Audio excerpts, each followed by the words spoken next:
जो mother's day पे एक स्पेशल मैसेज है मैम का। सबसे पहले तो बच्चों को थोड़ा सा एक्टिव रखें, मोबाइल से दूर रखें, उनको ये प्रोत्साहित करें कि वो थोड़ा सा स्पोर्टिंग एक्टिविटीज में रहें। वीकेंड पे जो प्लान करते हैं कि मॉल जाएंगे, मूवी जाएंगे, सिनेमा जाएंगे, एक आध बार जाओ, महीने में चलता है, लेकिन बाकी टाइम जब भी आपको समय मिलता है बच्चों को लेकर के ग्राउंड्स पे जाएं। थोड़ा वहाँ पे ओपन कल्चर है, स्पोर्टिंग एक्टिविटीज में उनके साथ उनको एंजॉय करना सिखाएं, आप खुद भी एंजॉय करें। और फिर उसके बाद जब भी वो खेलने लग रहे हैं या कभी एग्जाम में भी जा रहे हैं तो वहाँ पे उनको अपने एक्सपेक्टेशन का, उम्मीदों का भार उनके ऊपर ना डाल के उनको चीज़ों को और प्रोसेस को फॉलो करने दें और इंजॉय करने दें। रिजल्ट ऑटोमेटिकली आ जाएगा।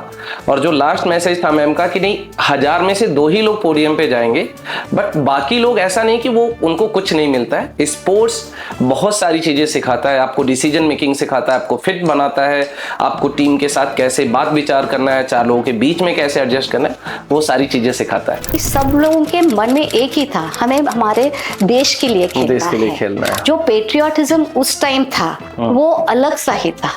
Yes. बाकी हमारे नोकझोंक में चलता है वॉट एवर इट इज, मगर एक दूसरे को संभाल के लेते ही थे हम। तो इतना मुझे नहीं लग रहा कि तब के कैप्टन्स को इतनी तकलीफ हुई होगी। It is just keep together और गाने गाओ एक साथ।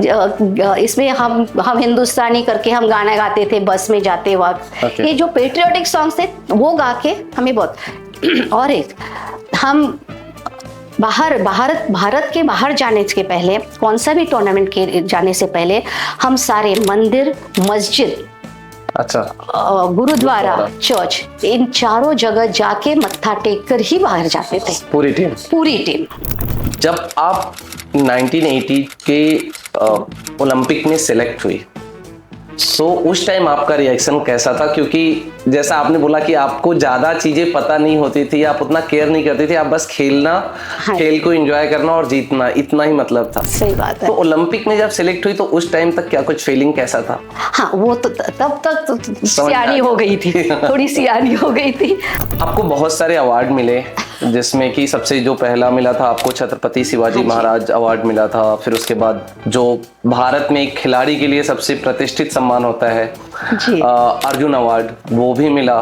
सो ये सब अवार्ड कितना मोटिवेट करते हैं किसी प्लेयर को, और वो क्या रोल प्ले करते हैं जब आप आगे बढ़ते हो? तो क्योंकि ये एक आपके जो सालों के मेहनत रहते हैं उसके ऊपर एक वैलिडेशन का ठप्पा लगता है कि नहीं, यू डिजर्व दिस। सो वो कैसे एक प्रोत्साहित करते हैं आपको? ज्यादा रिस्पॉन्सिबिलिटी आ जाती है, अवार्ड लेने से ज्यादा रिस्पॉन्सिबिलिटी आती है। 1980 में जब मॉस्को ओलंपिक में पहली बार महिला हॉकी को शामिल किया गया और भारत की महिला हॉकी टीम ने उसमें भाग लिया, तो ये उस ऐतिहासिक टीम की उपकप्तान थी। हालांकि भारत उस ओलंपिक में कोई पदक नहीं जीत पाया, लेकिन इन्हें टूर्नामेंट के द मोस्ट एलिगेंट प्लेयर के अवार्ड से नवाजा गया। इन्होंने भारत की ओर से 1974 और 1978 के विश्व कप में भी हिस्सा लिया है।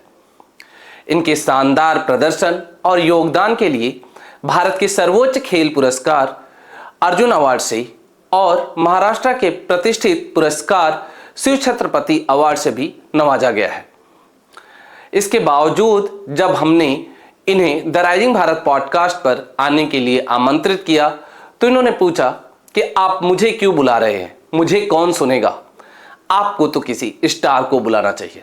लेकिन हमारा मानना है कि असली सितारे वही होते हैं जो न केवल इतिहास रचते हैं बल्कि आने वाली पीढ़ियों के लिए प्रेरणा भी बनते हैं। नमस्कार, मैं हूं सर्वेश सिंह और स्वागत है आपका द राइजिंग भारत पॉडकास्ट के एक नए एपिसोड में। आज के पॉडकास्ट में हमारे साथ हैं श्रीमती रेखा भिड़े जी, जो न केवल एक पूर्व अंतर्राष्ट्रीय खिलाड़ी बल्कि एक कोच और प्रबंधक के तौर पर भी भारतीय हॉकी को अपनी बहुमूल्य सेवाएं दे चुकी हैं। आज के पॉडकास्ट में हमने उनसे डिस्कस किया है कि कैसे वह पुणे के एक छोटे से गांव से निकल करके अंतर्राष्ट्रीय हॉकी में अपना एक स्थान बनाती हैं, क्यों उन्हें भारतीय हॉकी टीम का चिंटू कहा जाता था, कैसे वह भारतीय हॉकी टीम की एक मुख्य हिस्सा बन गई और किस तरीके से उन्हें दूसरे लीजेंडरी प्लेयर से भी कंपेयर किया जाता था। हमने उनसे डिस्कस किया है उनके दोनों विश्व कप के अनुभव के बारे में, ओलंपिक के अनुभव के बारे में, और हमने उनसे जानने की कोशिश की है कि कैसे कोई अपना करियर हॉकी में बना सकता है। तो मेरा आप सभी से अनुरोध है कि आप इस पॉडकास्ट को अंत तक जरूर देखें, और अगर आपने चैनल को अभी तक सब्सक्राइब नहीं किया है तो जरूर करें, क्योंकि इससे हम और ज़्यादा से ज़्यादा गेस्ट अपने पॉडकास्ट पर बुला पाएंगे। तो आइए मिलते हैं श्रीमती रेखा भिड़े जी से। हेलो मैम, कैसे आप? नमस्ते, ठीक। नमस्ते मैम। आपका बहुत बड़ा जर्नी रहा है। इसके पहले कि हम जर्नी के बारे में जाएं और डिस्कस करें, अगर आप एक अपना बचपन थोड़ा सा बताएं लोगों को कि कहाँ पे पली बढ़ी, कैसे आपका इनिशियल एजुकेशन और स्पोर्ट्स की तरफ झुकाव कैसे हुआ, फिर उसके बाद हम आगे कन्वर्सेशन करेंगे। अच्छा, वैसे तो मैं एक छोटे गांव आलेगांव पागा कहते हैं, वहाँ की हूँ। और मेरे पिताजी एक सिविल इंजीनियर थे। तो महाराष्ट्र में, पुणे में। और तो उनका ट्रांसफ़र हमेशा इधर उधर होता था छोटे छोटे गांव में। तो फिर लास्ट में हम 7 बहन भाई है। ओके। तो सबका, जब मेरी बड़ी बहन और पहले 2 बहनें और भाई, उनका भी जब 11th स्टैंडर्ड कॉलेज होने लगा, तब उसके पहले हम नासिक में थे। तो नासिक से फिर मेरे पिताजी बोले कि एजुकेशन के लिए, तब पुणे का नाम बहुत बड़ा था। अच्छा। तो बोले कि नहीं, अब आप लोग पुणे में सेटल हो जाओ, क्योंकि मेरा ट्रांसफरेबल जॉब है, तो आप वहाँ सीखो। ये इतने सारे 7 जन थे हम। तो और मम्मी और हम 7 जन, और फिर मेरी एक मौसी थी। ओके। मासी थी, उसका बेटा, वो उनके हस्बैंड जल्दी चले गए थे, तो उनका बेटा, उसकी और एक बेटी, ऐसे हम, और ऐसे रिलेटिव्स करके हम एक बेडरूम में 17 जन रहते थे पुणे में। लेकिन तब कहाँ इतना बड़ा घर लेना होता है, मगर उससे क्या हुआ है कि हम एक टीम जैसे रहते थे, विच हेल्प, जो मुझे अच्छा लगा, क्योंकि जब मैं खेलने लगी तो टीम क्या होती है ये मुझे समझ में आया। तो ऐसे बड़े होने के साथ, एक पूरी फैमिली एक साथ रहने की वजह से हम एक साथ टीम गेम खेलने लगे। सब लोग मिलके कुछ ना कुछ खेलते थे। और वैसे मेरी बड़ी बहन और दोनों बड़ी बहनें खो खो खेलती थी पहले। नासिक में। जब हम शहर में आए तभी हम ये सब खेलने लगे। और मेरे बड़े 2 भाई है, उसके बाद में मैं हूँ, सबसे छोटी हूँ, 7वां नंबर।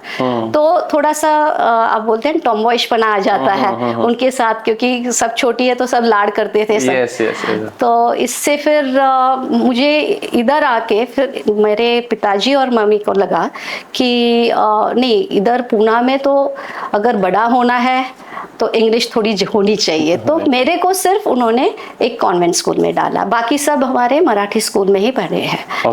तो मेरे दोनों भाई थोड़ा सा क्रिकेट भी खेल लेते थे।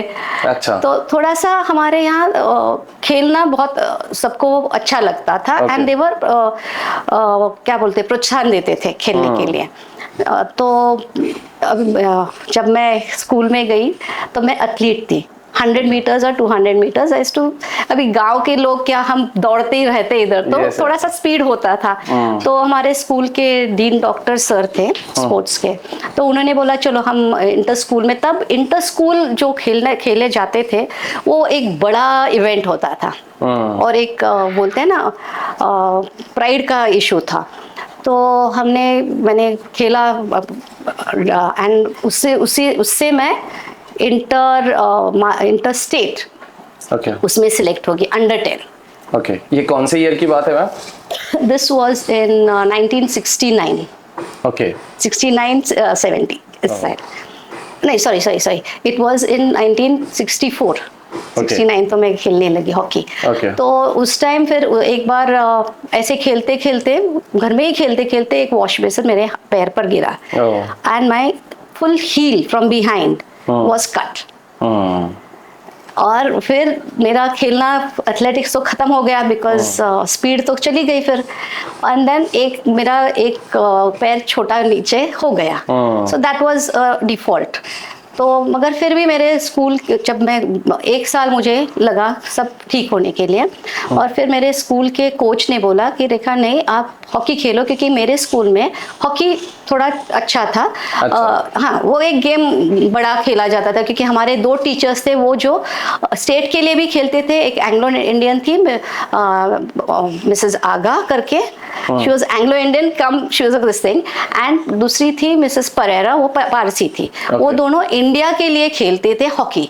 तो उन्होंने हमारे स्कूल में हॉकी शुरू कर दिया था, और डीन डॉक्टर भी पारसी थे, वो जो खेलते थे। और पूना का टीम जो महाराष्ट्र का बोलते थे, उसमें आप खेलोगे ऐसे कर उन्होंने मुझे खेलने दिया। एंड बाय गॉड, जैसे बोलते हैं ना भगवान की देन होती है, वैसे फॉर्चुनेटली मुझे भी खेलना आ गया, और सब बोलने लगे तुम बहुत अच्छी खेलते। अभी मुझे समझ में नहीं आया क्या अच्छी खेलते, बिकॉज वैसे देखा जाए ना तो मुझे बाद में समझ में आया कि हॉकी इज कैसे है, जैसे ज्योमेट्री और ज्योमेट्री खेला जाता है वैसे ही खेली जाती है। You have to see from where the angle, कहाँ से बॉल जाता है और एंगल कौन सा पकड़ना है। तो मेरा प्लस पॉइंट था कि मुझे वो समझ में आता था, और मैं इंटरसेप्ट बहुत बढ़िया करती थी। अच्छा। इसीलिए वो मुझे बोलते थे कि योर इंटरसेप्शन बहुत अच्छा है, यानी बीच में ही जो पास कट कर किया जाता है, इसीलिए वो बोलते कि इससे मैं स्टेट के टीम में सिलेक्ट हो गए, महाराष्ट्र स्टेट। वहाँ महाराष्ट्र स्टेट के कोच मेरे मीनू गुलाखरी थे, जो महाराष्ट्र की टीम बहुत बढ़िया उन्होंने की थी। मगर पूना में 2 बैचेस थे, दैट इज एक सारे टीम थी वो एंग्लो इंडियंस, पारसीज, और थोड़े सारे और कॉन्वेंट के लड़कियां थी, सेंट मैरीज की और सेंट जोसेफ की थोड़ी, और जो पंजाबी लड़कियां थी यहाँ की वो भी होती थी। महाराष्ट्र सिर्फ मैं ही थी। तो तभी जैसे आप बोल रहे थे हमें इंग्लिश ज्यादा नहीं आती थी, आई वॉज वो कॉम्प्लेक्स हमें हमेशा था। अगर कॉन्वेंट में भी गए तो हम भी मराठी मीडियम से कॉन्वेंट में गए थे। yes. तो शुरू में तो बहुत दिक्कत हुई, और फिर बाद में हमें थोड़ा सा इंग्लिश भी आने लगा, और ज़्यादा हमें पंजाबी आने लगा और हिंदी, क्योंकि इंडिया टीम में जब मैं सिलेक्ट होगी 74 में युगांडा के लिए, युगांडा की एक टीम आने वाली थी। और पहले तो मैं स्टेट के लिए जब मैं 13-14 इयर्स थी तभी सिलेक्ट हुई, तब हमारे यहाँ जूनियर नेशनल सब जूनियर नेशनल्स के नहीं थे।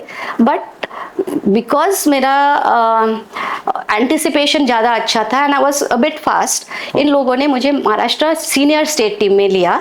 अच्छा। और उसी टाइम मेरी टीचर भी थी, मिसेस परेरा भी उसी टीम में थी। हाँ, और एक मिसेस ऑटिलिया मैस्करनस करके थी, जो she was a AFMC doctor by the way, and she was yet playing in Maharashtra team. She has उसने इंडिया भी खेला है। अच्छा। तो देवर उनके साथ मैं खेली हूँ, और उस टाइम 1969 में मेरा फर्स्ट नेशनल्स था महाराष्ट्र के लिए, और तब हम जीते थे पंजाब को हार के फर्स्ट टाइम। तो I became a lucky charm, जो 13 ईयर ओल्ड लकी चार्म, ये आगे हमारे टीम में, और हम जीते, पहली बार महाराष्ट्र जीती थी। So that is how my journey started and hockey became my career. So एक तरीके से जो मैं समझ पाया कि एक फैमिली का धीरे धीरे जो ट्रांजिशन हुआ कि घर छोटे गांव से निकले नासिक, नासिक से यहाँ पे, तो वो स्कूल का एक माहौल कि नहीं खेलना है, और वो आप में था कि नहीं मुझे खेलना है, पार्टिसिपेट करना है, क्योंकि ऐसा नहीं कि एथलेटिक्स सबके लिए वो इजी गो होता है। बट आपने वो पिक किया और आपने वहाँ पे बनाने का कोशिश किया, बट एक बड़ा ब्रेक लगा एक तरीके से देखा जाए, जो पैर में चोट लगा। बट उसके बाद फिर से नहीं कम बैक करना है, खेलना है। टीचर्स ने भी वो देखा होगा, ऐसा नहीं है, क्योंकि स्टूडेंट्स तो बहुत सारे रहते हैं। सही बात। सो वहाँ से करके और फिर नेशनल टीम में जगह बनाना, जीतना। इसमें मेरे मम्मी ने, मेरे माता जी ने, हम उसको आई बोलते हैं, आई ने मुझे बहुत साथ दिया। वो बोली नहीं रेखा तू खेलती जा, बिकॉज उसको क्या कहना था कि मेरा एक पैर छोटा और बड़ा था, तो वो जो कॉम्प्लेक्स मेरे में आया था, वो बोली नहीं तू खेलने के और एक्सरसाइज करने से ही तेरा पैर ठीक हो जाएगा। उसने मेरे को बहुत प्रोत्साहन दिया, और मेरे भाई बहन ने भी मेरे को साथ दिया। इससे मैं घर से प्रोत्साहन मिलने पर ही आप कर सकते हो उस टाइम के, क्योंकि लोग कैसे कहते थे पिताजी इसके फॉर नहीं थे, एक सच में बोलूं। अच्छा। क्योंकि पिताजी बोल रहे थे हमेशा कि पिताजी को उनके लोग बोलते थे भाई खेलने से क्या होने वाला है, एक तो शॉर्ट्स पहनकर खेलती है, अपने यहाँ कोई शॉर्ट्स पहनता है क्या? और ये उस टाइम की बात हो रही है, आज के 50 साल पहले की बात हो रही है। एग्जैक्टली, क्योंकि कॉन्वेंट वाले तो खेल करते हैं, मगर हम गाँव के थे तो बोल रहे अरे उसको छोटे छोटे कपड़े डाल के कैसे खिला रहा है तू, उसकी शादी कौन करेगा? ये सारा मेरे पिताजी के मन में था, इसलिए वो मम्मी को बोलते थे, मेरे आई को, मगर आई बोलती थी नहीं अभी हम शहर में हैं, शहर के लोग ऐसे नहीं सोचेंगे, और वो अच्छी खेल कर रही है तो उसको खेलने दो। और मेरे भाई बहन ने भी बोला नहीं पिताजी मान गए हैं, मगर फिर भी उनके मन में वो था ही था। वो एक अप्रीहेंशन गार्जियन वाला आ जाता है, it was not to stop you, but क्योंकि सोसाइटी में वैसी चीजें चल रही थी और वो प्रचलन वैसा रहा होगा, तो बट ऑब्वियस बाय डिफॉल्ट कोई वैसा सोचे। क्योंकि गांव के लोग हैं तो गांव वाले वहीं से हमको मिलने वाले, जैसे अभी मैं भिड़े हूँ मगर पहले मैं मुनफंड भोसले थी, मराठा थी, तो वहाँ हम थोड़े से व्हाट डू यू कॉल, बहुत ज्यादा पढ़े लिखे नहीं थे, तो इसको पढ़ाने से भी क्या होने वाला है, ये भी था। मगर तब सब पढ़ने वाले थे, तो इसलिए मुझे मम्मी ने बहुत सपोर्ट किया। नहीं, मैं वही बोलता हूँ, मतलब हर पॉडकास्ट में ये बोलता हूँ कि बच्चा तो बाद में बड़ा होता है, सोचता है क्या करना है, और वो उतना पावर आता है कि नहीं मैं ये सोच लिया तो मैं ये करूँ, बट उसके पहले वो जो मेंटेलिटी है, एक जो मानसिक दृढ़ता या जो सोचने का जो दरिया है, उसको बढ़ाने का जो काम है वो पेरेंट्स ही करते हैं। सही बात। वो गाइड करना कि कैसे अच्छा कर सकते हो, कैसे चीजों को देख सकते हो, क्या क्या ऑप्शन अवेलेबल है। अब 8 साल का बच्चा, 10 साल का बच्चा वो क्या सोचेगा? वो तो आज टीवी पे मूवी देखा, वहां पे हीरो ने विलेन को मारा, उसको आज हीरो बनना है। उसमें पुलिस ने चोर को पकड़ा, उसे पुलिस बनना है। सही बात। कल को स्पोर्ट्स देखा, उसमें किसी ने सेंचुरी मारा, उसे क्रिकेट खेलना है। तो वो तो चेंज होता रहेगा, बट उसको सोचने का वो पर्सपेक्टिव देना कि नहीं कहाँ पे कैसे चीजें हैं, कहाँ पे क्या प्रॉस एंड कॉन्स है, कहाँ पे इजीली जा सकते हो, कहाँ पे नहीं जा सकते हो, क्या रिसोर्सेज अवेलेबल है। उसके लिए लगता है कि अगर पेरेंट्स थोड़ा सा जो ये 8 साल से 15 साल का एज का समय है, वहां पे अगर थोड़ा ज्यादा गाइडेंस दे, तो मुझे लगता है कि बच्चा ज्यादा बेहतर कर पाएगा, रेदर देन कि वो 15 साल के बाद जब वो 10वीं 12वीं पास कर रहा है, अब तो तुम्हें कुछ करना है, अब तो तुम्हें नौकरी करना है, अब तो तुम्हें कॉलेज जाना है, तुम्हें ये करना है, ये करना है। वो 15 साल के बाद सोचेगा, करेगा, बट अगर वो पहले से 7 साल उसकी तैयारी किया होता तो शायद वो ज्यादा बेहतर कर पाता। सही बात है। सो आपके लिए जब आप धीरे धीरे इधर आने लगे, स्पोर्ट्स के साइड की हॉकी खेल लिया, सीनियर टीम में भी आ गए, वहां पे भी जीत भी गए आप लोग।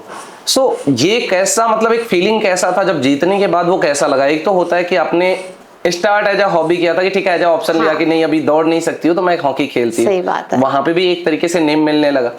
सो ये वाला एक फीलिंग कैसा था जब आप लोग जीते? और उसके बाद का क्या कुछ मन में ऐसे एक्सपेक्टेशन या अप्रीहेंशन कि आगे कैसा होना है, उसके लिए एक्साइटमेंट था, अप्रीहेंशन था, डर था, क्या था?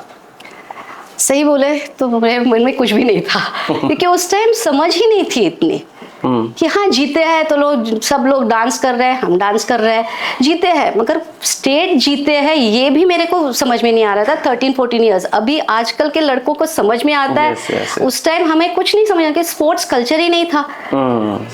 और ठीक है सब जीते, इतना बड़ा कप हमें मिला है, फिर सबके साथ हमें गालन किया गया है, यही अच्छा था, और इतना परेड निकाला है, ये अच्छा लगा, बस इतना ही मैं बोल सकती हूँ, मगर वैसे मन में ज्यादा कुछ नहीं था। ओके। और उसके बाद मगर इतना ही एक अच्छा हुआ कि मेरे कोच ने मुझे बोला, डीन डॉक्टर सर ने बोला और बिनु गलाकर ने बोला, अभी तो इंडिया टीम के कैंप में सिलेक्ट होगी। ओके। भारत के लिए हम खेल सकते हैं, ये सोचना ही मेरे को पहले से ही था कि मुझे आर्मी में जाना था। अच्छा।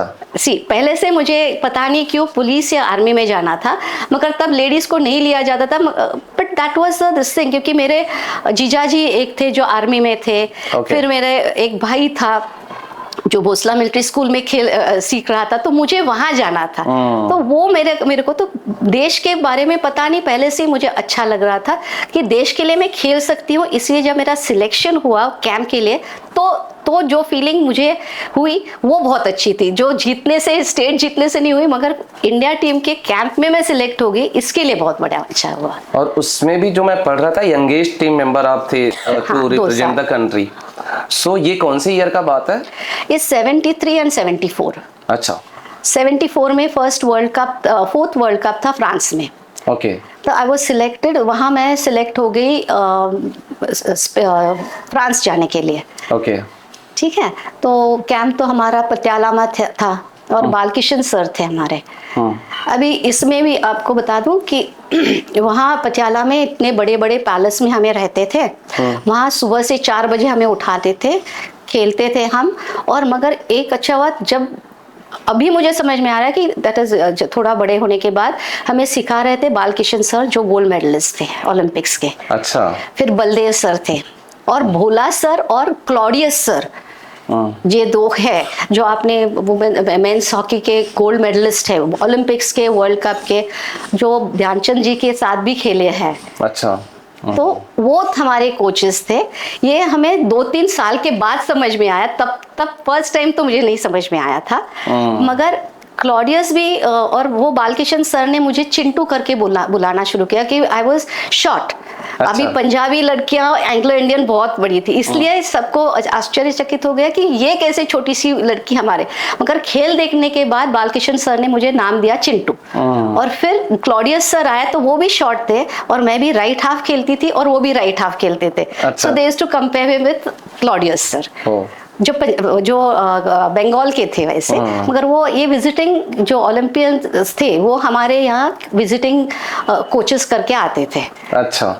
तो वो एक अच्छी बात थी कि उनसे हम सीखने लगे। जब सेलेक्ट हो गए, वर्ल्ड कप के लिए भी गए आप, तो उस टाइम पे फिर धीरे धीरे आपको ये हो गया कि नहीं अभी हॉकी है जिसमें कि करियर बनाना है और सारी चीजें करनी है? करियर सोचा ही नहीं था। करियर क्या चीज होती है तब हम लोगों को पता ही नहीं है, सही बात बोलते हैं। हमें एंजॉय कर रहे थे और वो जो इंडिया कलर का शर्ट पहनते थे और ग्राउंड पर खेलते थे तो अच्छा लगता था। और सबसे अच्छा लगता था जब हमारी परेड होती थी, क्योंकि हमने भी देखा था कि इंडिपेंडेंस के पहले क्या होता था, कैसे होता था, थोड़ा बहुत हमने भी हमारी दादी नानी बोलती थी क्या क्या होता था, स्टोरीज बताती थी। जैसे हमने बोला 17 लोग हम थे तो वो स्टोरीज बताते थे। तो उन्होंने बोला था कि भैया ऐसे ऐसे ब्रिटिश लोगों ने किया है। जब हम जाते थे तो सारे फ्लैग्स, अपना भी फ्लैग था उसमें और सारे खड़े होके उस पर नेशनल एंथम सबके चलते थे।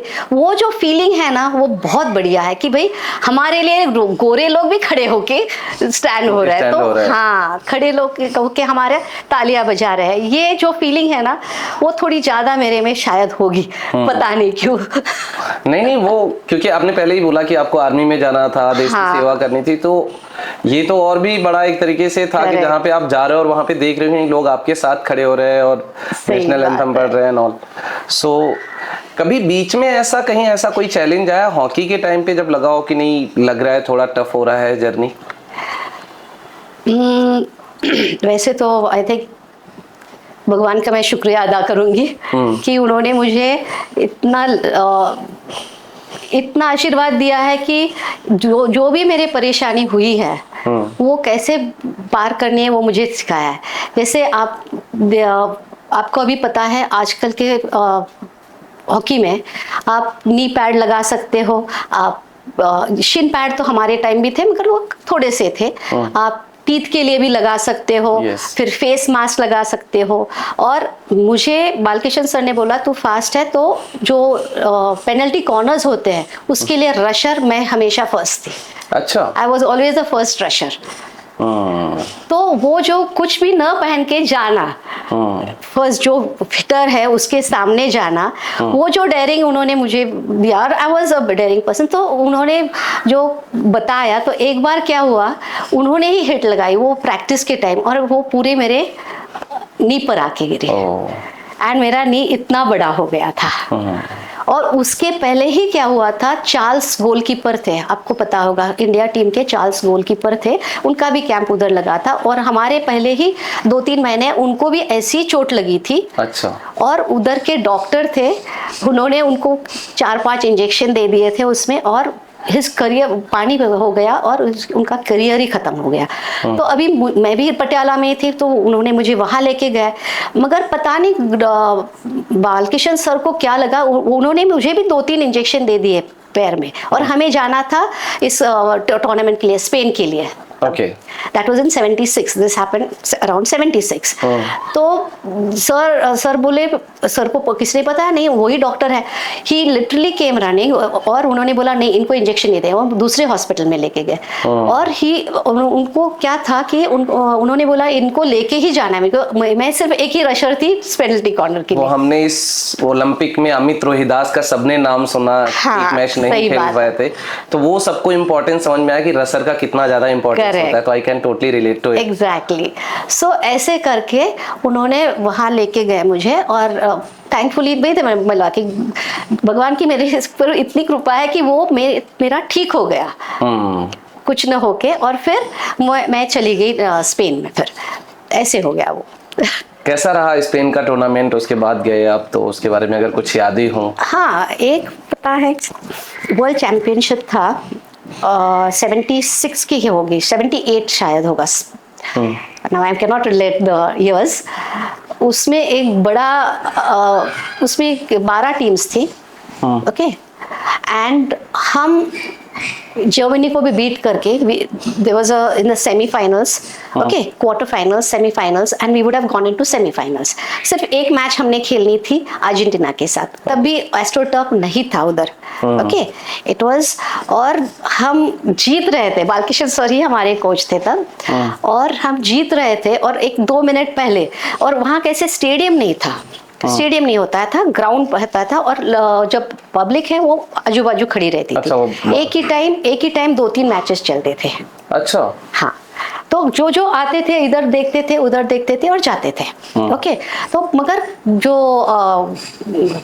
फोटोग्राफर्स थे तो गोलकीपर के पास आके भी फोटो निकाल सकते थे. वो कुछ बाउंड्री नहीं था. That was the thing that time. तो हमारी एक गोलकीपर थी और हम जीत रहे थे. ओके. हमने अगर ड्रॉ किया होता तो हम we would not have gone to the semi-final. और अगर हम जीतते थे, हम 1-0 से आगे थे. और लास्ट 2 मिनट्स में क्या हुआ कि ऐसी एक ने हिट किया और वो जो फोटोग्राफर था उसने गोलकीपर को बोला कि अरे इधर देखो, स्माइल करो. I will not name goalkeeper. And she smile and the ball went in. उसने रियलाइज ही नहीं किया. इतने शोर में हम शोर कर रहे हैं कि भाई बॉल आ रहा है तू देख. शी डिड नॉट रियलाइज और वो हम हार गए. वो सबसे बुरा इंसिडेंट है हमारे लाइफ में. नहीं तो हम अभी आज वर्ल्ड चैंपियनशिप के एटलीस्ट मेडलिस्ट होते थे. वी हैड, और जर्मनी जीती उस टाइम. एंड वी हैड, हमारे पूल में जर्मनी को हमने हरा दिया था. अच्छा. और ये अर्जेंटीना का टाइम ड्रॉ हो गया, इसलिए वो आगे चले गए. सो एक फोटो के चक्कर में पूरा जर्नी स्टॉप हो गया. एग्जैक्टली. तो आप समझ सकते हो कि जैसे उस टाइम कैसे ग्राउंड और पब्लिक रहती थी और अब क्या होता है. अब तो अलग ही है. yes, yes. और अभी कैसे आप सोच सकते हो. अभी उसको हम वीडियो भी दिखा नहीं सकते थे, ना वहाँ वीडियो था, ना फोटो निकाल सकते थे. किसी के पास मोबाइल था ही नहीं. तब मोबाइल था ही नहीं, मोबाइल का नाम ही नहीं था, है ना. और अभी कैसे ये बोलते हैं मैच होने के बाद आप दिखा सकते हो लोगों को कि जो मैचेस हुए उसका रिकॉर्डिंग दिखा सकते कि भाई तूने क्या मिस्टेक की, उसने क्या मिस्टेक की. अभी वो भी नहीं है. तब तो वो नहीं था. अभी है वो. तो यू कैन नॉट, तो आप सीख सकते हो उससे कि मैंने क्या मिस्टेक की, नहीं की. तब कुछ नहीं था. जब कोच बोलते थे वही, नहीं तो दो गालियां सुनती थे हम अपने साथियों से. तब समझ में आता था अरे मैंने क्या किया. ऐसी बात थी. मगर वो बात हमेशा याद रहेगी हमें. हाँ, क्योंकि वो एक तरीके से आप ट्रॉफी की तरफ, मेडल की तरफ. Exactly. That was the best team we had. बहुत बढ़िया टीम थी. ओके. सो कोई इंस्पिरेशन जब आप हॉकी के टाइम पे, मतलब जब स्टार्ट कर रहे थे या जब खेल रहे थे, तो कोई ऐसा इंस्पिरेशन फीमेल टीम से या मेल टीम से जिसको कि आप आइडल मानते थे, जिनको फॉलो करते थे? So yes. सच्ची बोला तो मुझे ज़्यादा पता ही नहीं था कैसे. मगर मेरे टीम के ही मैं जैसे बोला Otelia Mascarenhas, she was my mentor. Okay. वो बहुत मुझे संभाल लेती थी और मुझे बताती थी कैसे खेलना क्या था. फिर दूसरे पंजाब की अजिंदर कौर, वो इंडिया की बहुत सालों के लिए कैप्टन रही है। ऑस्ट्रेलिया भी, वो तो डॉक्टर बन के अभी जर्मनी में है। एंड इसमें आप बोलोगे तो हमें अजीत पाल सिंह, हम देखते थे उनको खेलते कि उनके भी मैचेस कैंप्स हमारे यही लगते थे। तो यही लोग थे। और ऑफ कोर्स जो मैंने बोला क्लॉडियस सर, बाबू सर, बालकिशन सर, यही हमें पता था। बाकी इतना ज़्यादा नॉलेज नहीं था क्या हॉकी है, क्या करते हैं, वो इतना ज़्यादा नॉलेज नहीं था कि फॉरेनर्स की तो पता ही नहीं, नाम भी नहीं पता मुझे। हाँ, क्योंकि उस टाइम टेलीविजन उतना था नहीं, और वो दुनिया भर के मतलब चीजें ऐसे रन नहीं कर रही कि नहीं आप इनको देख रहे हो कि अच्छा ये इतना अच्छा किया है, रिकॉर्ड सामने आ रहे हैं, सारी चीजें हो रही। मगर सिर्फ एक बात बताऊंगी कि हमें ये जो कोचेज है ना, वो हर एक को अपनी अपनी कमी क्या है वो बताते थे। जिसे मुझे बताया गया था कि भाई तू शॉर्ट है, तुझे को जर्मनी और रशियन से खेलना है तो तुझे तेरा दिमाग लगाना पड़ेगा। तो तब प्लेयर लोग दिमाग लगाते थे कि हमें अगर इनको बीट करना है तो क्या करना है। जैसे मेरे पास अगर आई हैड टू, ऊंचे ऊंचे खिलाड़ी है, मैं इतनी छोटी हूँ, तो एक तो मेरा इंटरसेप्शन अच्छा था। अगर मैं नजदीक गई तो एक थोड़ा सा स्किल बताती हूँ क्या होता है। जब अंपायर नहीं देखता है तो you have to hit them on the ankle. थोड़ा सा चलते चलते तो थोड़ा सा लड़खड़ाते थे तो you get a chance to take the ball, क्योंकि उसने मुझे एक धक्का दिया तो मैं गिर जाऊंगी। तो ये थोड़े से टिप्स हमें हमारे कोचेस देते थे और हमें भी अपना दिमाग लगा के करना पड़ता था। ऐसे दूर दूर रह के कैसे करना, और अगर नजदीक आए तो क्या करना है, ये भी सिखाना पड़ता है। और फिर उन्होंने मुझे और एक बताया था कि रेखा तुम्हारा जो बैक फ्लिक है वो स्ट्रांग नहीं है, तो उसको करना है आपको। तो लिटरली प्रैक्टिस के 2-3 घंटे प्रैक्टिस करने के बाद भी मैं वॉल के साथ कैसे करना है, तो वॉल के साथ बैक फ्लिक डालती थी और I used to hit the ball उधर। तो वो तब मेरा स्ट्रांग हो गया बैक फ्लिक। तो आई कुड, तो जो पासेस देते थे डॉज करके वो बैक फ्लिक से दे सकती थी मैं, तब तक नहीं दे सकती। तो ये जो लुक्स है, मगर उसके लिए कुछ भी करना है, आपको आगे जाना है तो आपको थोड़ी बहुत सारी अपने तरफ से भी मेहनत करनी पड़ती है। और खुद का सेल्फ डिसिप्लिन जो बोलते हैं वो होना बहुत ज़रूरी है। कि अगर कोई बोलेगा नहीं इधर जाना है उधर, नो, सेल्फ डिसिप्लिन जब अगर प्लेयर को कुछ भी होना है, हार्ड वर्क तो होना ही है, बहुत मेहनत भी करनी पड़ती है। और खुद का सेल्फ डिसिप्लिन जो बोलते हैं, अगर किसी ने भी डिसिप्लिन, तो सर लोग भी अपने को बोलते हैं भाई लाइन में कतार में चलो, ये करो, मगर खुद को कैसे अपना, अगर कोई आपको बोले कि नहीं इधर जाना है उधर जाना है, नहीं मेरा ये टाइम है, मेरे को ये करना है, ये खुद को अपने खुद के डिसिप्लिन में रहना चाहिए। rather than कि वो कोचेज और सीनियर्स हमेशा बता रहे हैं आपको कैसे करना है, क्या करना है, अगर आपको पता है तो आप खुद से अपने आप को डिसिप्लिन में रखो और उस तरीके से चीजों को करो, शायद आप ज्यादा जल्दी ग्रो कर सकते हो। एग्जैक्टली, बढ़िया से करेक्ट। यस, सो आप 79 में कैप्टन भी बन गई टीम की। हाँ।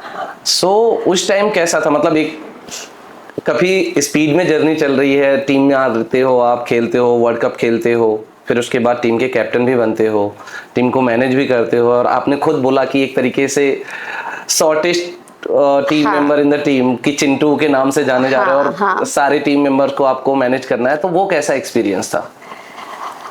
इनफैक्ट मैंने आपको जैसे बोला है कि मैं एक बहुत बड़ी फैमिली, हम एक साथ रहते थे। हाँ। तब हर एक का एक तब जैसे से आप बड़े होते हो तब आपको समझ में आता है कि भाई इसकी आदत ये थी तो इसको कैसे समझाना है, इसके साथ कैसे घुल मिल जाना है। वैसे टीम को संभालने में, जैसे कोई पंजाब का है, कोई यूपी का है, कोई राजस्थान का है, कोई महाराष्ट्र का है, कोई गोवा का है, हर एक की अलग अलग सोच होती है। Yes. उनको कैसे समझ लेना है ये मेरे को मेरे फैमिली ने ही सिखाया। एक साथ रहने से उससे बहुत बढ़िया आपको समझ आती है। और वैसे आप सबको एक रिस्पेक्ट दोगे तभी आपको रिस्पेक्ट मिलेगी। बताओ वैसे, है ना। तो उनको भी समझ में आता है कि भाई ऐसे ऐसे करने से जो कैप्टन, और हॉकी में क्या है, कैप्टन को खेलना तो सबको एक ही साथ है। कैप्टन क्या बोल सकता है कि जैसे क्रिकेट में आप ये करो वो करो, मेरे को फील्डिंग नहीं अरेंज करनी है, वो ऑलरेडी हमारा सेटअप होता है, सिर्फ बोलना पड़ता है कि भाई तू पीछे जा, आगे जा, पीछे जा। अगर तुम्हारा डिफेंस आगे गया है तो जो फॉरवर्ड है उसको सिर्फ चिल्ला के बोलना पड़ता है, मगर वो सारा काम गोलकीपर करता है हॉकी में। हॉकी में और फुटबॉल में जो गाइड करता है वो गोलकीपर करता है, क्योंकि जो कैप्टन है। मगर जब हम फील्ड से बाहर जाते हैं, उस टीम को कैसे साथ रखने का, वो ज्यादा मेहनत की काम है, ना कि फील्ड पर कैसे खेलना है। वो हमने शायद चक दे इंडिया मूवी के थ्रू देखा था कि वो टीम को साथ में रखना और उसके बाद जीतना कितना इजी हो जाता है, रादर देन कि एक दूसरे के अगेंस्ट या वो कोऑर्डिनेशन नहीं है तो। हाँ जी, तो वो जो थोड़ा सा नोक झोंक होती थी, मगर वो फ्रेंडली होकर कैसे करते हैं वो हमने बहुत अच्छी तरह समझ लिया था। और एक सारे हम छोटे छोटे गांव से ही आए थे। तो उससे ना क्या होता है कि कोई बहुत अमीर है, कोई छोटा है, कोई ऐसे कुछ नहीं था तब। जो था वो पंजाब के लड़कियां अलग सी थी, महाराष्ट्र की अलग सी थी, मगर साथ में जब हम खेलते थे और सारे बोले सौ निहाल करके ही अंदर जाते थे। अच्छा। हाँ, और जब टीम निकलती थी तब हम सब शिवाजी महाराज की जय जय जय महादेव ऐसे करके निकलते थे और ग्राउंड पर आते थे एक साथ, बोले सौ निहाल सत श्री अकाल। तो वो करने से जो स्ट्रेंथ आती है, और एक ऐसे था ना कि सब लोगों के मन में एक ही था, हमें हमारे देश के लिए खेलना है। जो पेट्रियोटिज्म उस टाइम था वो अलग सा ही था। बाकी हमारे नोकझोंक में चलता है वॉट एवर इट इज, मगर एक दूसरे को संभाल के लेते ही थे हम। तो इतना मुझे नहीं लग रहा कि तब के कैप्टन्स को इतनी तकलीफ हुई होगी। It is just keep together और गाने गाओ एक साथ। इसमें हम हिंदुस्तानी करके हम गाना गाते थे बस में जाते वक्त। ये जो पेट्रियोटिक सॉन्ग्स थे वो गा के हमें बहुत और एक हम भारत के बाहर जाने के पहले, कौन सा भी टूर्नामेंट के जाने से पहले, हम सारे मंदिर, मस्जिद, अच्छा, गुरुद्वारा, चर्च, इन चारों जगह जाके मत्था टेक कर ही बाहर जाते थे। पूरी टीम। तो उससे क्या बनता था, एक यूनिटी बनती थी कि नहीं मेरे साथ सब लोग आए हैं। yes. तो वो जो हमारा स्पिरिचुअलिटी का कल्चर है भारत का, वो हमको एक साथ रखता था। घर पे कैसा माहौल था? कैप्टन भी बन गए, काफी मतलब ठीक है, आज की डेट से देखा जाए तो नेम फेम उस टाइम पे उतना, क्योंकि न्यूज और मीडिया उतना था नहीं कि रोज न्यूज में आ रहा है कि अच्छा अभी तो कैप्टन बन गई, टीम यहाँ पे जा रही, यहाँ जा रही। बट घर पे कैसा रिएक्शन था? घर पे ज्यादा कांटेक्ट ही नहीं था। और मेरा भाई भी कहाँ दूसरी जगह कर नौकरी करता है, उसने मेरे को खत लिख कर ही हम बोलते थे। तो खत आते थे हमेशा कि नहीं ऐसे बहुत बढ़िया कर रही है, ये कर रही है। मगर मेरे भाई और कोई किसी ने मेरा खेल भी नहीं देखा है, क्योंकि महाराष्ट्र में ज्यादा टूर्नामेंट्स ही नहीं होते थे। सारे पंजाब में या नॉर्थ में ही होते थे, और नहीं तो आउट ऑफ कंट्री। तो ये मगर सबको बहुत अच्छा लगता था, नॉट दैट अच्छा लगता था, और प्रोत्साहन देते थे उतना ही अपने को चाहिए। जैसे मैं कभी घर आती थी, एक बड़ी बात है, मेरी सिस्टर है, वो दो सिस्टर की शादी हो गई, थर्ड सिस्टर थी।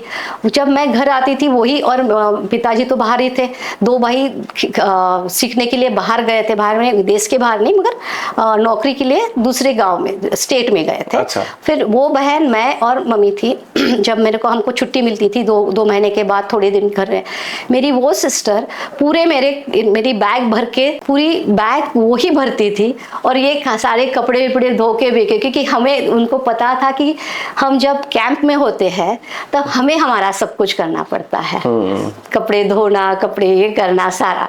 तो वो उसने घर आके मुझे जैसे प्रिंसेस जैसे रखती थी। अच्छा, सचमुच कुछ काम नहीं, कुछ जो चाहिए वो खिला दो, ये करो मम्मी, और वो करती थी मेरी माता जी। और वो उसका नाम भारती है, मगर वो बहुत करती थी मेरे लिए। और बड़े दोनों सिस्टर्स तो वो तो डेफिनेटली। और एक बात मैं भूल गई, जब मैं 69 में, एक बात भूल गए, 69 में जब नेशनल्स खेलने गए कलकत्ता में, जो पहली बार हम जीते, उस टाइम हम 2 नवंबर को वापस आने वाले थे, क्योंकि 4 नवंबर को मेरे सिस्टर की शादी थी, सेकंड सिस्टर की। अच्छा। मगर उस टाइम बारिश हो गई एंड द पोस्टपोन हो गया फाइनल, अच्छा। तो मैं वो अटेंड भी नहीं कर पाई, मगर मेरी मम्मी ने बोला, पिताजी बहुत गुस्से में थे, मगर मम्मी ने बोला नहीं, वो खेलने गई है फर्स्ट टाइम, उसको जाने दो। तो I had missed my sister's wedding also. नहीं, वो सारी चीजें तो हैं स्पोर्ट्स में, और खासतौर से हम बात कर रहे हैं आज की 50 साल पहले की, तो उस टाइम पे तो कम्युनिकेशन, ट्रांसपोर्ट, जो ट्रैवलिंग है कि आज के डेट में तो फ्लाइट लिया यहाँ से पंजाब पहुंच गया या दिल्ली पहुंच गया, सही बात, सेम डे का है। उस टाइम पे तो मुझे नहीं लगता कि इतना 3 दिन हमें ट्रेन में, और वो भी 3rd क्लास में। सो जब आप 1980 के ओलंपिक में सिलेक्ट हुई, उस टाइम आपका रिएक्शन कैसा था? क्योंकि जैसा आपने बोला कि आपको ज्यादा चीजें पता नहीं होती थी, आप उतना केयर नहीं करती थी, आप बस खेलना, खेल को एंजॉय करना और जीतना, इतना ही मतलब था। सही बात है। तो ओलंपिक में जब सिलेक्ट हुई तो उस टाइम तक क्या कुछ फीलिंग कैसा था? हाँ, वो तो तब तक सियानी हो गई थी, थोड़ी सियानी हो गई थी। तो पहले तो 79 का मैं बता देती हूँ। इसमें क्या हुआ था कि 4 टीम्स थी, जब हमारे सेमीफाइनल्स 4 टीम थी, तब हम फाइनल्स में हार गए थे। ओके, 79 का दूसरा रेस, और वो इंडोर था। टूर्नामेंट इंडोर था, मगर वहाँ के लोगों ने एक ओपन वोटिंग था कि who is the most elegant player या who is the best player, तो उन्होंने मुझे वो ट्रॉफी दी थी।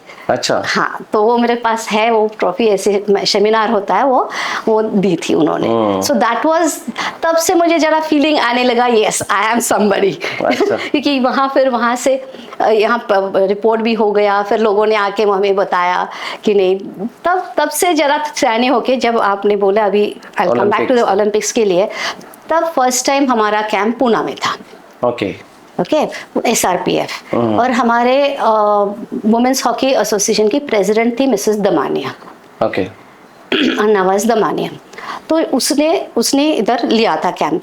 तब तक महाराष्ट्र का स्टेटस भी अच्छा था, हमारा टीम वर्क भी अच्छा था, and our Mrs Damania and some of our officials जो ऑल इंडिया हॉकी के पदाधिकारी भी बन गए थे। अच्छा। और मिसेस दमानिया तो प्रेसिडेंट बन गई थी। तो उसने, वो भी बिजनेस वाली है, शी इज अल्फा लेवल के जो है ना ओनर, उनकी बीबी है। okay. तो उन्होंने कैंप इधर लिया था SRPF में, और हमारे SRPF वालों ने हमें बहुत मदद की थी। तो तब जब टीम डिक्लेयर हुई इधर, तब उन्होंने पहले टीम बताई के बाद, तब महाराष्ट्र से पूना में थे, और पूना की ही टीम वाले हम थे। तब पत्रकार लोग आए। अच्छा। फर्स्ट टाइम कि नहीं, आप लोग सिलेक्ट हो गए, तब फोटो विटो निकाले, तब थोड़ा सा जरा हाँ, थोड़ा नाक ऊंचा हो गया कि नहीं, ये है कुछ ऐसे होता है। तब तक अलग अलग हो गया था ना। यस। थोड़ा सा स्पोर्ट्स का क्या होता है वो भी समझ में आने लगा था। तब लोगों को भी स्पोर्ट्स कल्चर नहीं था, लेट मी टेल यू, तभी भी स्पोर्ट्स कल्चर नहीं था कि स्पोर्ट्स को इतना बड़ा प्लेटफॉर्म मिलेगा, ऐसे किसी ने भी नहीं सोचा था। ये सब शुरू हो गया 82 के बाद। ओके, तो 1980 का ओलंपिक्स का कैसा एक्सपीरियंस कैसा था आपका? हाँ, बहुत बढ़िया था वैसे, क्योंकि इतना बड़ा विलेज, एक तो एयरपोर्ट से हमें लेने के लिए इतनी बड़ी गाड़ी आई थी, ऐसे कभी हुआ ही नहीं था। हमें बसेस में जाना पड़ता था, बहुत बढ़िया था। और फर्स्ट टाइम इतने हमने पूरे, जब तक हम village, it was far of, वो ओलंपिक विलेज बोलते हैं उसको। वहाँ, तो वहाँ जाने के तक पूरा रास्ते में बहुत बढ़िया डेकोरेशन था। ओके। हाँ, और वेरी कॉर्डियली दे, बहुत सम्मान से आप लोगों को आप लेते थे अंदर। और पहले तो सिक्योरिटी होती थी, और पहले सिक्योरिटी के अंदर जाने के बाद इमीडिएट मेडिकल वाले रहते थे वहाँ, और आप हमारे सबके एक बाल निकालते थे फॉर जेंडर चेकिंग। ओह, अभी तो बाकी होता है, तब एक बाल इसके निकालते थे। उस पे वो आयु fully female, male, this that, और जो होता है वो होता था। फिर अंदर जाके फिर हमें बहुत बड़ी बिल्डिंग्स थी, हम सबको एक बिल्डिंग दे दी थी, और 3 4 प्लेयर एक जैसे फ्लैट्स होते हैं, आपको पता है, तो वैसे ही था। और एक पूरी बिल्डिंग इंडियन टीम के लिए थी, और वहाँ अपना फ्लैग था। फिर इतना बड़ा था कि खाने के लिए भी जाते समय वो एक ट्रैम्प्स होते हैं ना, वैसे हाँ, उसमें जाके बैठकर फिर हमें जाना पड़ता था। ओके, एक टोटल अलग एक्सपीरियंस था। एब्सोल्युटली, इतना बड़ा, और फिर बाकी देश के भी लोग थे, और best was I can say Nigeria और युगांडा, और वहाँ के जो West Indies, south African you can call it, वो जो लोग थे ना, इतने हैप्पी गो लकी, हमने कभी इंडिया में कभी ऐसे लोग ही नहीं देखे हैं।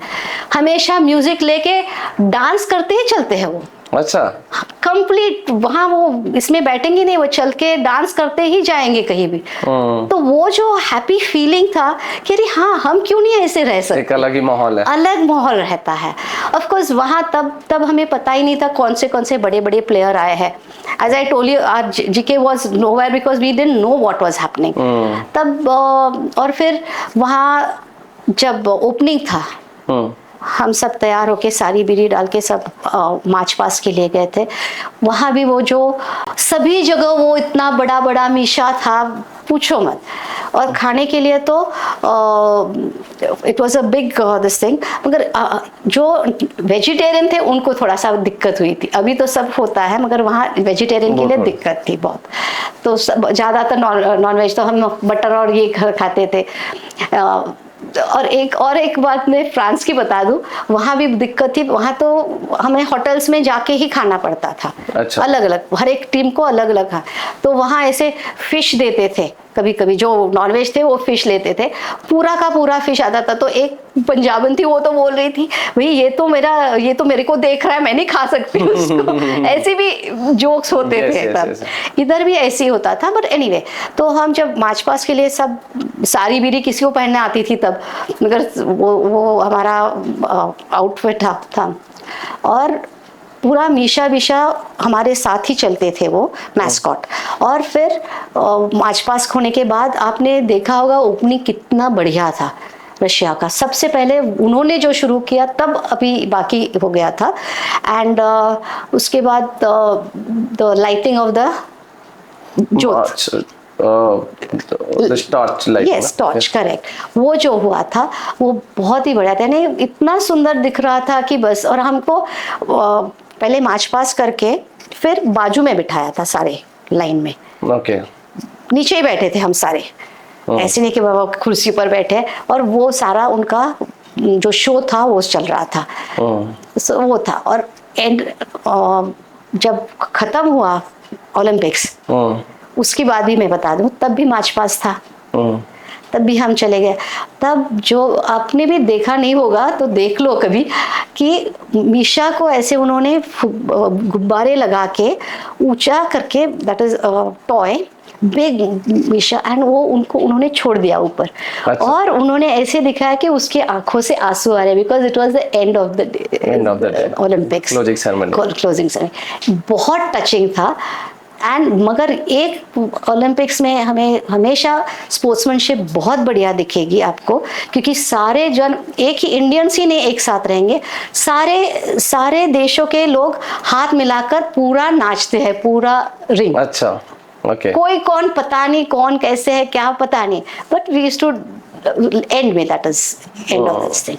वो जो फीलिंग है ना, एक तो मेरा क्या कहना है कि sports brings Spirit brings unity, and unity means a developed nation. ये जो लोगो है वो सचमुच इंडिया के लिए बहुत अच्छा है, कि जो अपने यहाँ चल रहा है उस पर। तो जो हम देखते हैं Olympics is what it brings spirit into everybody, and that is the place.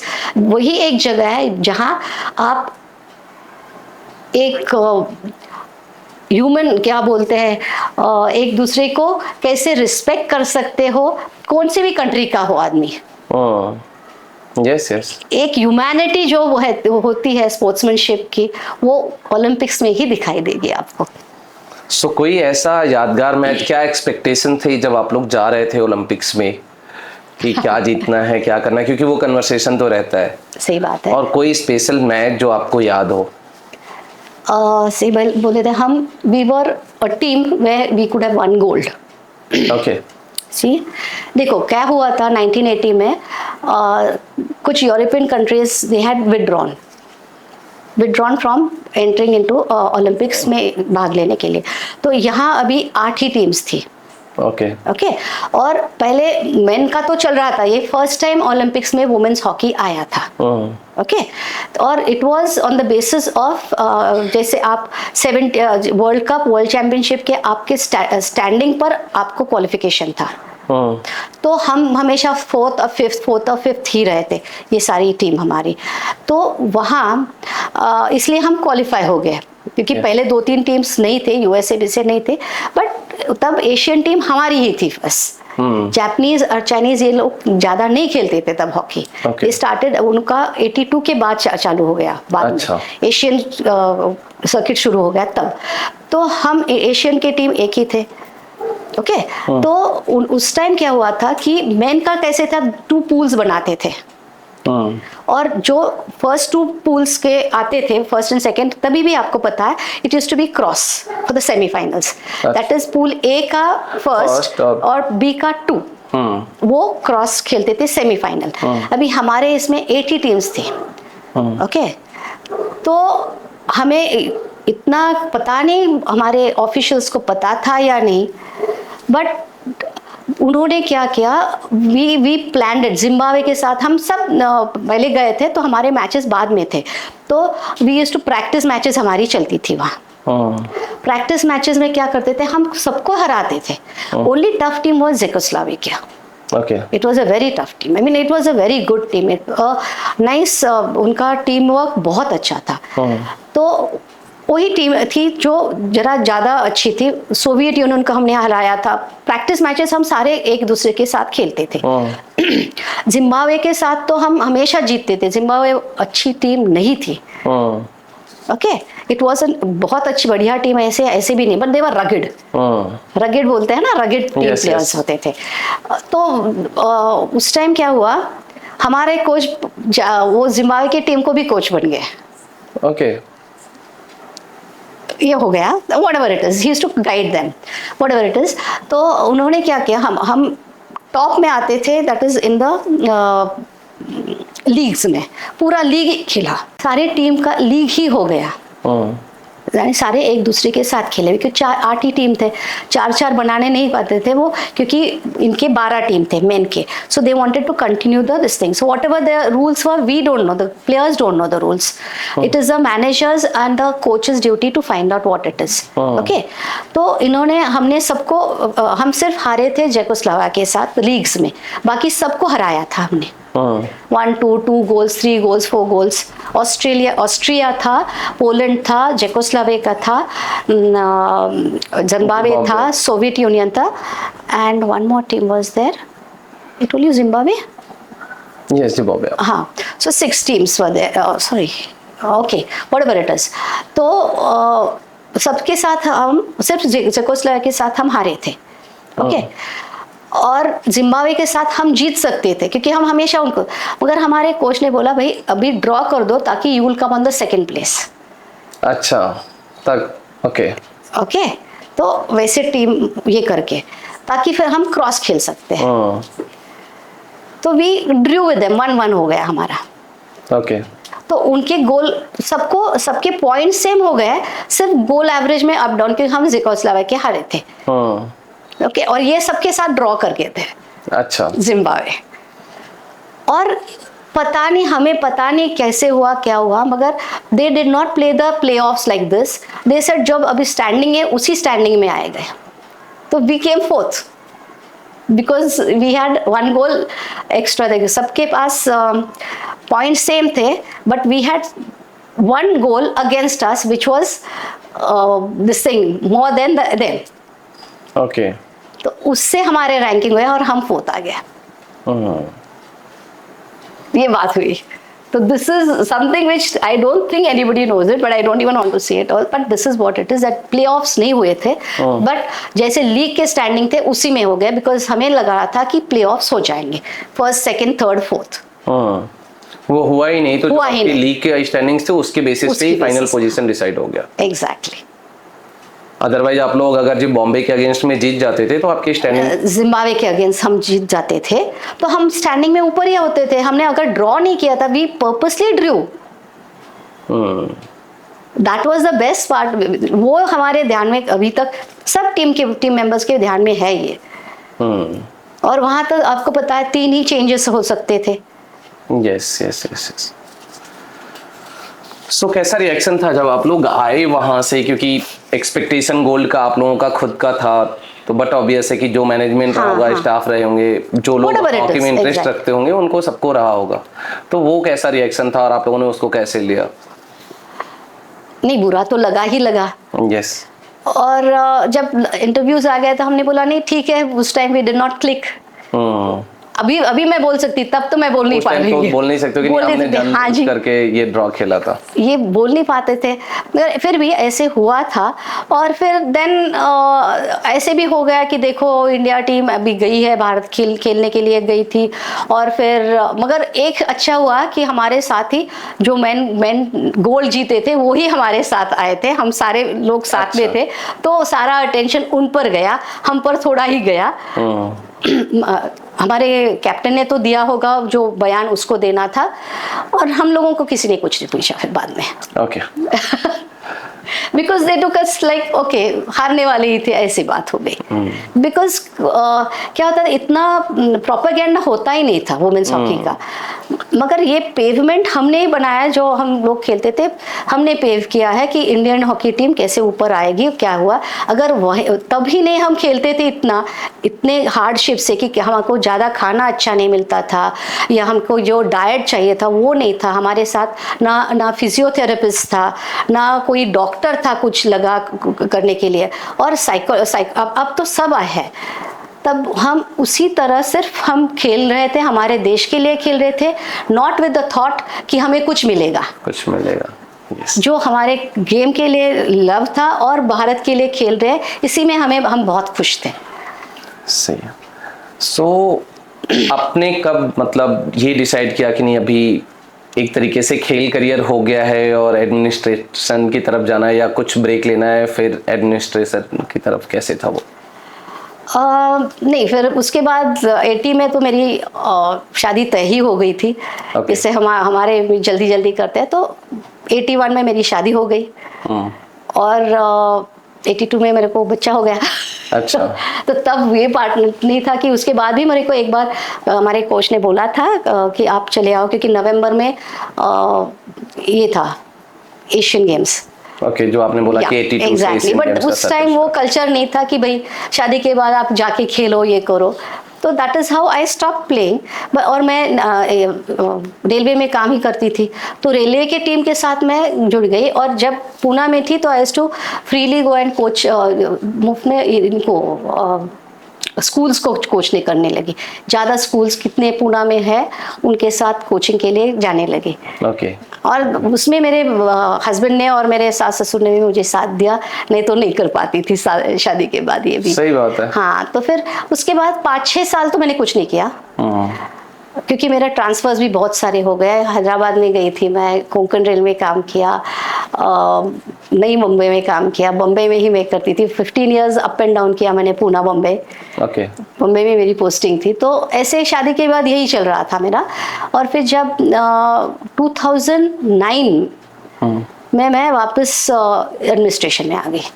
जब मैं पूना आई then Maharashtra team, Maharashtra association के इलेक्शन हो गया, देन उसमें फिर मैं आई स्टार्टेड दिस थिंग। उसके पहले तो रेलवेज के कोचिंग की थी। अच्छा। रेलवेज में थी ना, तो हाँ रेलवेज में थी, तो तब तो इंडियन रेलवेज हमेशा जीतती थी, हम भी खेलते थे तब भी जीतती थी, नेशनल्स हमेशा जीतते थे। तो उसी फ्लो में हम उसी में गए। और फिर पूना में मेरी पोस्टिंग हुई, तब मैं एडमिनिस्ट्रेशन में गई। Okay. और देन इंडिया, जब इंडिया हॉकी इंडिया आ गया, यहाँ की मैं महाराष्ट्र एसोसिएशन की प्रेसिडेंट थी, और फिर वुमेन्स की, फिर देन मर्ज हो गया मेन एंड वुमेन, और हॉकी इंडिया बन गया। तो उसकी भी प्रेसिडेंट थी, और उसके बाद हॉकी इंडिया की मैं वाइस प्रेसिडेंट थी। उसी में since I was Arjun awardee and all that, मुझे सिलेक्टर भी बना दिया। हाँ, इंडियन टीम के सिलेक्टर बन गई थी मैं। Okay. तब तक पूना में थी, तब यूनिवर्सिटी की सिलेक्टर और ये ऐसे करती थी मैं। तो कैसा एक्सपीरियंस, मतलब एक आप खिलाड़ी हो, आपने खेला भी है, फिर आप एडमिनिस्ट्रेशन में भी रहे हो, जहाँ पे कि बहुत सारी चीजें आती हैं, ग्रीवांसेज भी आते हैं कि नहीं ये टीम मेंबर जाना चाहिए था, ये नहीं जाना चाहिए था, बहुत सारी चीजों का ध्यान देना पड़ता है, कोचिंग भी किया हुआ है, तो अगर आपको एक सेलेक्ट करना पड़े कि टफेस्ट जॉब कौन सा था? टफेस्ट जॉब एडमिनिस्ट्रेशन है। देखो, आपको कैप्टन या खेल में आप खेलते हो तो वो बहुत अच्छा माहौल होता है, मगर आप एडमिनिस्ट्रेशन में आ जाओ, it's a different cup of T I can say, क्योंकि इतना देखो, हर एक स्टेट के लोग एडमिनिस्ट्रेशन में आना चाहते हैं, मगर जब तक हम खेलते थे, तब if you see the members who are in the committee, ज़्यादातर खिलाड़ी नहीं थे, ज़्यादातर पॉलिटिशियन थे या जिसके पास इन्फ्लुएंशियल पर्सन थे। एग्जैक्टली। और जब बाद में ये खिलाड़ियों को लेने लगे, गवर्नमेंट ने एक पॉलिसी बनाई, नहीं आपको खिलाड़ी लेना ही है, तब हम लोग आने लगे। मगर इसमें भी थोड़ा ऊपर नीचे ऐसे है कि जो स्ट्रांगली बोल सकते हैं उनको बाहर ही निकाल देते हैं बाद में। जो फैक्ट्स है, मैं बता रही हूँ, I am very open two things. आप अगर जाओगे तो आप समझोगे मैं क्या बोल रही हूँ। जब आप खिलाड़ी, if you have your own brains and आप अगर डट के बोलोगे नहीं ये सही है, ये बुरा है, तो आपको कोई मानेगा नहीं, आपको बाजू करेंगे जो सिस्टम में। एग्जैक्टली वो इनके सिस्टम में आप बैठ गए तो बैठ जाओ। अगर नहीं बैठोगे आपको कुछ भी करके निकाल दिया है, और ये मेरे साथ हुआ है। ओके। कि आई वॉज लेटर, और जब उनको लगा कि नहीं ये ज़्यादा पॉपुलर बनने लगी है, तो जो बड़ा आदमी था जिसके पास पैसे है, ये है Mr Batra, I can name him, he accuse me that I was against certain community, and उन्होंने सारों को मेरे से बात करने ये करके मुझे निकाल दिया कोर्ट केस करके। इतनी बड़ी हुई है। और जब मैं यहाँ गई थी as a manager to with the women's junior team out of country, यहाँ उन्होंने महाराष्ट्र को बोल के मुझे निकाल दिया प्रेसिडेंटशिप से, but I had to go into the court case. ये यही बोल रही है, एडमिनिस्ट्रेशन इज सो बैड। और इफ यू डट के रहोगे आप, क्योंकि I have learn step by step how things are. Thankfully my father told me you will, ऐसे होता है, आपको पढ़ाई और खेल दोनों साथ में करना चाहिए। ये मेरे पिताजी ने मुझे बताया था कि मैं कॉलेज में जाने के पहले ही मुझे जॉब मिलने वाला था रेलवेज का, क्योंकि तब वो उन्होंने शुरू कर दिया था, मगर मेरे फादर ने बोला नहीं, आप ग्रेजुएशन बनोगे, करके ही आप जाओगे। उससे क्या होता है, आप जब किसी इंस्टीट्यूट में जाओगे तो आपका नॉलेज भी बढ़ता है, और आपको एग्जाम्स, उसके एग्जाम देके भी आप बढ़ सकते हो आगे। yes. और उससे क्या होता है कि यू गेन कॉन्फिडेंस।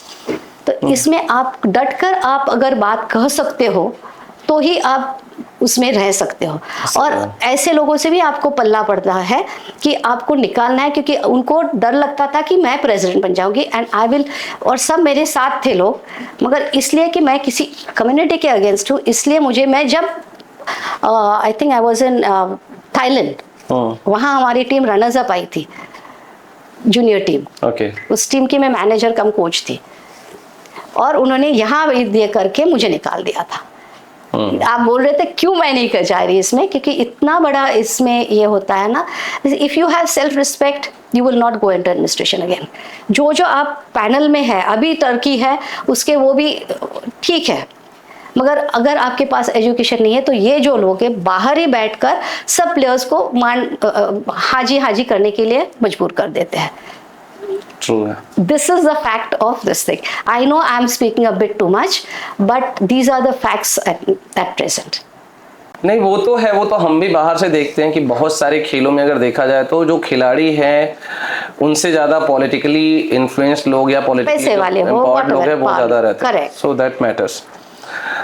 आपको बहुत सारे अवार्ड मिले, जिसमें कि सबसे जो पहला मिला था आपको छत्रपति शिवाजी महाराज अवार्ड मिला था, फिर उसके बाद जो भारत में एक खिलाड़ी के लिए सबसे प्रतिष्ठित सम्मान होता है अर्जुन अवार्ड, वो भी मिला। सो ये सब अवार्ड कितना मोटिवेट करते हैं किसी प्लेयर को, और वो क्या रोल प्ले करते हैं जब आप आगे बढ़ते हो? तो क्योंकि ये एक आपकी जो सालों के मेहनत रहते हैं उसके ऊपर एक वैलिडेशन का ठप्पा लगता है कि नहीं यू डिजर्व दिस। सो वो कैसे एक प्रोत्साहित करते हैं आपको? ज़्यादा रिस्पॉन्सिबिलिटी आ जाती है अवार्ड लेने से, ज़्यादा रिस्पॉन्सिबिलिटी आती है, ज़्यादा खुशी के बगैर ज़्यादा रिस्पॉन्सिबिलिटी। भाई अब आपको लोग पहचानते हैं तो आपका टोटल इमेज जो है आपको रखना है, कोई भी अंडू कुछ भी करना नहीं है। फिर आपको अपना देखो स्पोर्ट्स कैसे है पता है, एक सीढ़ी होती है, ऊपर जाओ आप, ज़्यादा ऊपर जाना अच्छा है मगर नीचे आना बहुत उसके ऊपर जाना मगर नीचे आना बहुत तकलीफ की बात होती है। तकलीफ यानी आपका सेल्फ रिस्पेक्ट ही जाएगा, फिर सही बात है, सेल्फ कॉन्फिडेंस जाएगा। तो स्टे ऑन द टॉप ये बड़ी बात होती है। तो उधर जब आपको कोई अवार्ड मिलता है, और सबसे मेरे को छत्रपति अवार्ड मिला, तब इतना मुझे सचमुच पता नहीं था ये क्या है, क्योंकि मैंने वो लेने के लिए मैं नहीं थी इधर, मैं कुछ इंटरनेशनल टूर्नामेंट के लिए गई थी, तो मेरे पिताजी ने लिया था। मैं आने के बाद मैंने देखा ये क्या है, मगर उसमें मॉनेटरी कोई था नहीं, तो इसलिए कुछ ज़्यादा हमें पता ही नहीं चला क्या है। मॉनेटरी गेन्स नहीं थे, यानी पैसे वैसे कुछ नहीं थे, तो ठीक है हमारे स्टेट ने हमें रिकॉग्नाइज किया, इतनी अच्छी बात थी बस, ताकि फिर कोई मिनिस्टर स्टेट वाला है, अरे हाँ ये छत्रपति अवार्ड है, तो अच्छा लगता था। अभी अर्जुन अवार्ड मिला, तो जब हमें राजभवन में जाने को मिला और वो सब फ्लेयर और लिखा, अभी तब सिर्फ 11 जन को मिला था। कपिल देव भी था मेरे साथ, भास्करन भी था, मैं थी, और एक टेबल टेनिस प्लेयर थी, हम 2 लेडीज थे और बाकी सारे मेन थे, सिर्फ 11 लोग थे। Okay. और अभी बहुत सारे होते हैं मगर बहुत कम ज़्यादा, क्योंकि स्पोर्ट्स भी ज़्यादा हो गए हैं। हाँ स्पोर्ट्स भी ज़्यादा हो गए, और जो तरीका होता है अर्जुन अवार्ड देने का, सिलेक्ट करने का, वो भी अलग बन गया। तब हमें ना कुछ फॉर्म्स भरे हैं, ना कुछ रिकमेंडेशंस भेजे, ना कुछ किया है। तब क्या था कि एक ऑब्जर्वर आता था इंडिया भारत के हिसाब से, हर एक टूर्नामेंट में जाते थे, और जैसे मैंने आपको बोला कि मानिक शॉ हमारे ऑब्जर्वर थे, जब तब हमें पता नहीं था मिस्टर मानिक शॉ कौन थे, और वो सारे मैचेस देख के बताते थे कौन सबसे कंटिन्यूएशन में अच्छा खेला है, और they used to recommend who will get the Arjun award. तो वो अलग सी फीलिंग थी, मॉनेटरी गेन्स नहीं थे। वो वापस नहीं बोल रही है, हम गए, हमें सिर्फ फर्स्ट क्लास का किराया मिला था हमें अकेले को जाने के लिए। एक दिन हमें राजभवन में रहने को मिला, और आकर वापस एक ब्लेजर मिला, एक साड़ी मिली, और हम वापस। मगर जो फीलिंग है कि वहाँ सारे मिनिस्टर, प्राइम मिनिस्टर ये सब बैठे हैं, तो एक जो फीलिंग आती है, वो ज़्यादा रिस्पॉन्सिबिलिटी आती है, फीलिंग आती है। यस ये बात है। वो मतलब दोनों तरीके से, लेकिन आपने जो बोला कि बहुत सही ये बोला कि अवार्ड्स मिलते हैं, रिकॉग्निशन मिलता है, अच्छा तो लगता है, बट उसके साथ रिस्पॉन्सिबिलिटीज बढ़ जाती है। आपको ज्यादा जिम्मेदार तरीके से चीजों को देखना होता है, करना पड़ता है, पेश भी आना पड़ता है, एक्सपेक्टेशन भी लोगों के बढ़ जाते हैं फिर। सही बात है। सो आपको रिसेंटली भी अवार्ड मिला, जो क्रीड़ा महर्षि का अवार्ड मिला। तो एक तो था कि उस टाइम आप खेल रहे थे, मिल रहा था, सारी चीजें थी, और एक है कि इतने साल बाद भी आपको एक रिकॉग्निशन मिल रहा है। सो उसको आप कैसे देखते हो कि मतलब स्पोर्ट्स ने आपको इतना कुछ तो दिया है और अभी भी देते जा रहा है, तो उसको आप कैसे देखते हैं? नहीं, उनका सही बात है। तो आपको पता होगा MIT के मिस्टर कराड़ है, उनका बड़ा नाम है इधर। अच्छा। तो उन्होंने ये सारा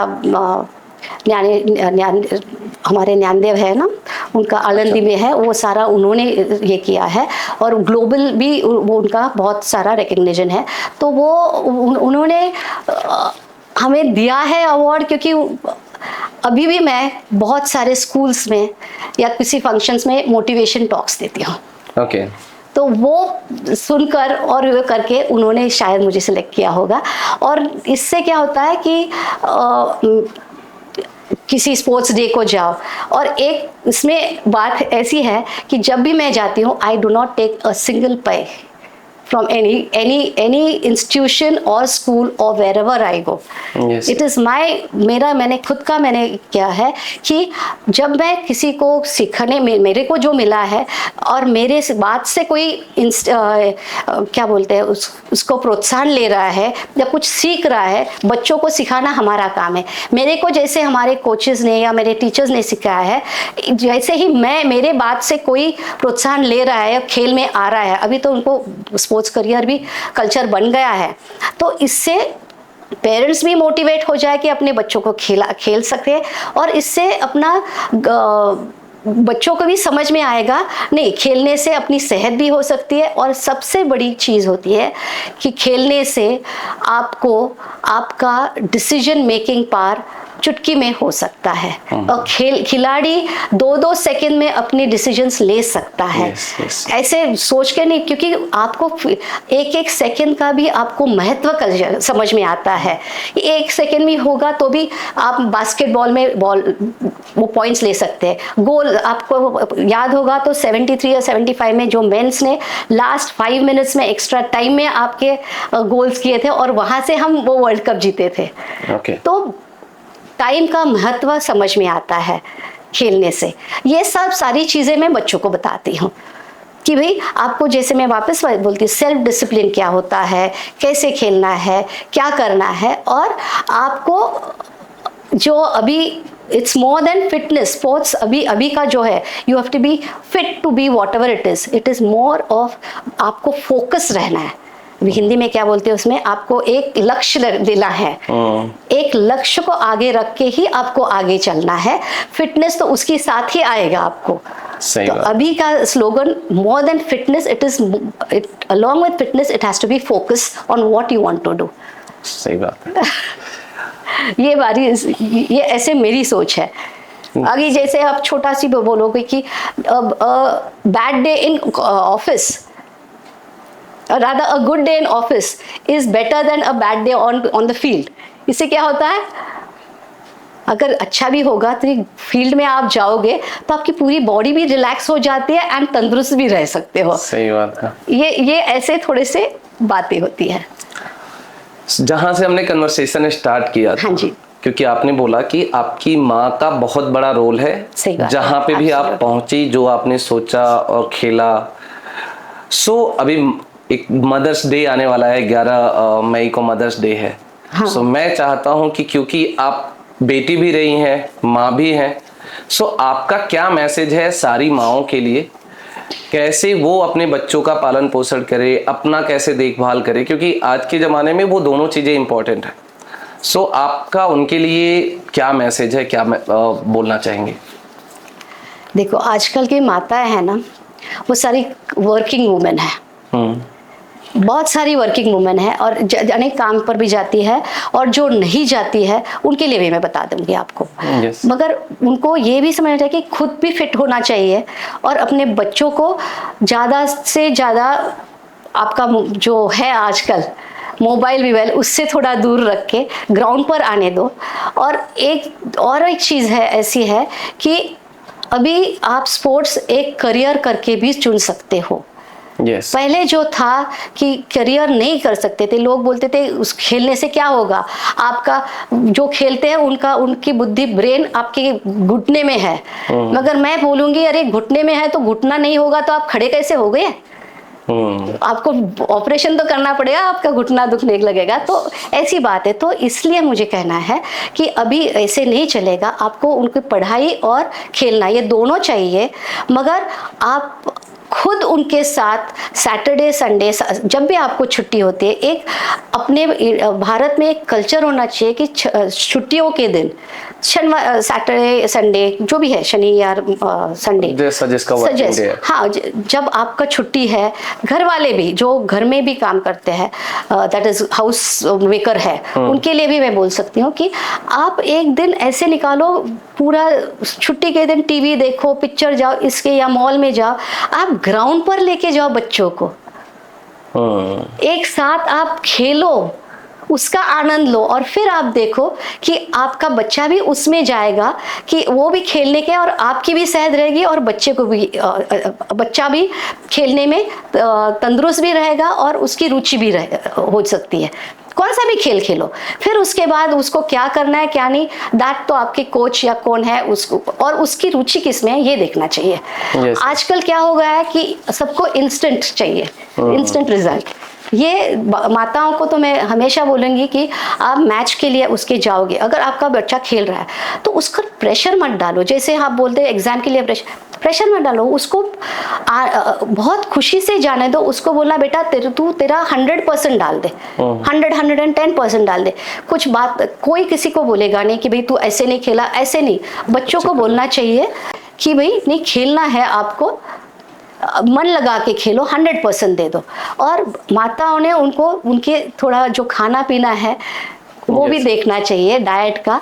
वो तो मैं हमेशा बोलूँगी क्योंकि बाहर का जो फास्ट फूड है वो थोड़ा कम करके, अगर आप उनको स्प्राउट्स जो आपके डाइटिशियन बोल सकते हैं। अभी तो बहुत सारा गूगल बाबा है ही आपको सब समझने के लिए, तो और गांव वाले भी गूगल से सब कुछ समझ सकते हैं। तो मैं यही बताऊंगी माताओं को कि भाई आपके बच्चों को प्रोत्साहन दे दो, उनको अच्छा सा डाइट दे दो, और जितना हो सके आपके मोबाइल और इससे आप भी अलग हो जाओ। और बच्चों के अगर आप भी मोबाइल में रहोगे तो बेटा भी मोबाइल है, तो उसको ग्राउंड पर लेके जाओ।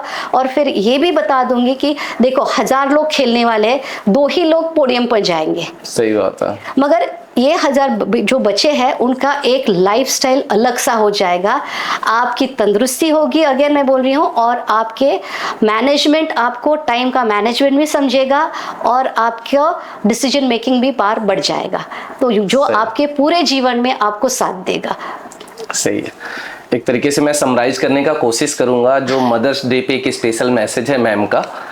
सबसे पहले तो बच्चों को थोड़ा सा एक्टिव रखें, मोबाइल से दूर रखें, उनको ये प्रोत्साहित करें कि वो थोड़ा सा स्पोर्टिंग एक्टिविटीज में रहें। वीकेंड पे जो प्लान करते हैं कि मॉल जाएंगे, मूवी जाएंगे, सिनेमा जाएंगे, एक आध बार जाओ, महीने में चलता है, लेकिन बाकी टाइम जब भी आपको समय मिलता है बच्चों को लेकर के ग्राउंड्स पे जाए।